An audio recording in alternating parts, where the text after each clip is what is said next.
I tell you what, I was impressed by, a little more impressed, although I had some, hopes and expectations for, was what Disney and Marvel showed us yesterday with their game showcase. Blessing Adeoye Jr. from Kind of Funny did a great job showing off a little bit of each of these trailers and teases for Disney games and Avatar games, and of course a lot of Marvel games. There's lots of stuff to kind of get hyped for if you're a fan of these brands and these franchises and these characters. And it's been really cool, especially to see Disney in general, because they kind of walked away after they did Disney Infinity and it just didn't do the numbers that they wanted to. They kind of walked away from publishing and like really getting invested in their games and started to recognize that the value of their characters and their properties was to partner with other companies. And I think it's been starting to pay off, and we've seen some really cool successes. And I think yesterday was incredibly important for Disney as a company invested in games getting made around their characters, showcasing all of the work that they've been up to. I wanted to see more on Spider-Man 2. I don't know if they're going to call it that, but with Miles and with Peter Parker working together, I suspect we're going to get some co-op Spidey gameplay in that. I can't wait. But we didn't see that. We didn't see anything on Wolverine. We did see some really cool stuff, and I've got this highlighted based on my pecking order on things that I did dig and that I'm super excited for.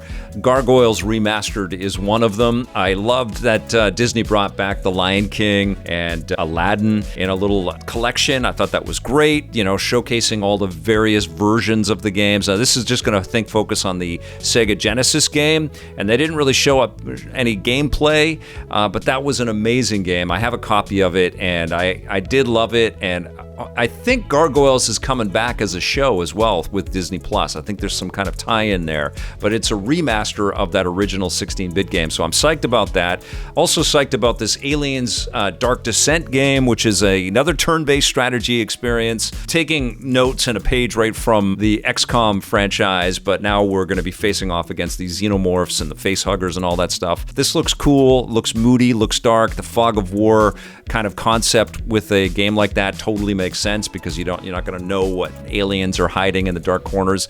Excited about that.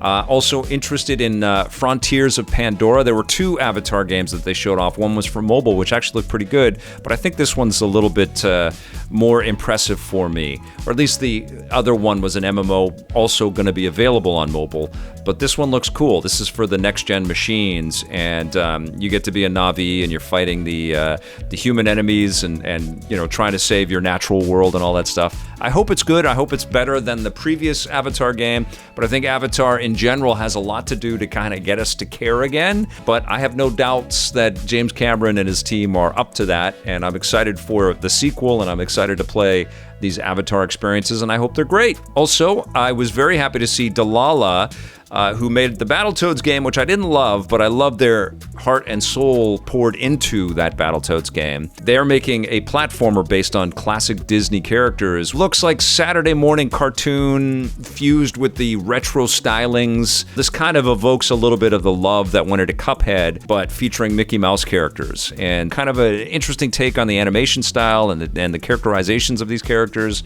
But I think it's very important for Disney to be building games with these characters, because kids are growing up not really thinking about Mickey and Donald Duck and Goofy and Minnie Mouse all that much, except for when they go to Disneyland. And Illusion Island looks like it's going to be a lot of fun. A cooperative platformer with maybe some competitive elements in it. I'm looking forward to that. It's a Switch exclusive, and it's coming out next year. I'm also looking forward to seeing what Bithell Games, this is Mike Bithell, who has worked on narrative-focused experiences, does with TRON Identity, which is a mystery game set in the TRON universe, which is not the first thing that I would think of for a TRON game. I think, like many of you, the first thing that pops into your head is light cycles and throwing the discs at each other and trying to de-res your opponent and all that stuff. Maybe that will be an element in there, but I think this will be a much more cerebral experience with beautiful, moody aesthetics. My fingers are crossed, but more than anything, if this is not the action enterprise that we want out of TRON, I hope it starts to engender some passion to bring that kind of concept back, because TRON as a property in games, essential, and totally underutilized. So I'm glad that Tron is back in any capacity. I'm also glad that my hope for Midnight Suns coming out this year is actually coming true. They released the fact that Midnight Suns is coming out on December 2nd, and this is made by Firaxis, the XCOM team, the people that are really skilled at making turn-based strategy experiences. They get the Marvel characters to play with. This looks hella cool to me. I really want to play this kind of more creepy aesthetic on established Marvel characters. You get to build your own character and fight alongside all of these famous heroes and against all of these famous villains, and they'll all have cool abilities, and you're going to have to strategize your way through some of these conflicts and use the card system that they have in there. I hope it all gels and comes together. I hope this extra development time just turns it into a much better experience, but I, for one, am very psyched about Midnight Suns, and they followed that up with a little tease of the prequel shorts that they've been making around the game, which is cool, showing off the different costumes that these characters are going to have, and giving us a sense of the flair and the style and the choices, the aesthetic choices that they're putting into this experience. I haven't seen any of the shorts yet. I just saw this trailer and I thought, okay, this is great, but I'm excited to see these shorts, and I'm excited to play this game big time. And of course, the showstopper was what we got of Skydance New Media's new title, headed up by Amy Hennig and a cast of incredible creators that have been contributing to a game I think I kind of predicted at least part of it. I predicted that she was working on Fantastic Four, a Black Panther, or a Captain America game, and Fantastic Four is out, but Captain America and Black Panther are in this title, as well as other Marvel heroes from across time, but it's set in World War II, and it's a globe-spanning adventure. We're going to be fighting Hydra. It looks like it's going to be cooperative and lots of threaded story. So we see Cap's shield, but we also see claw marks across the shield. So we might be seeing, well, I guess that would be Black Panther's. I thought of Wolverine, but I guess it could be Black Panther's claw marks across that. But we get to work with the Howling Commandos, and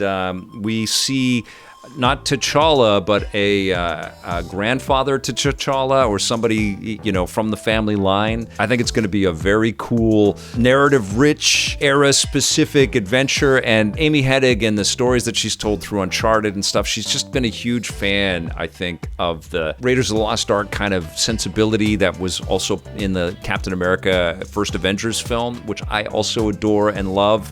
And I tweeted out that I feel like they're making this game just for me, that World War II era in Cap's history is so exciting for me, because it was kind of black and white, the villains and the heroes, like the Nazis had to be stopped. It's a great fit for this character, and also the mess that World War II made around the world, and what where the heroes would have to rise up from different vantage points and different viewpoints. And so making it cooperative, or at least multi-character focused, seems really cool. That's all we know. We got a lot of information still to come on the game. We don't even know what the game is called, but it's from Skydance, and it should be out next year. And I can't wait to learn more. I can't wait to play that game.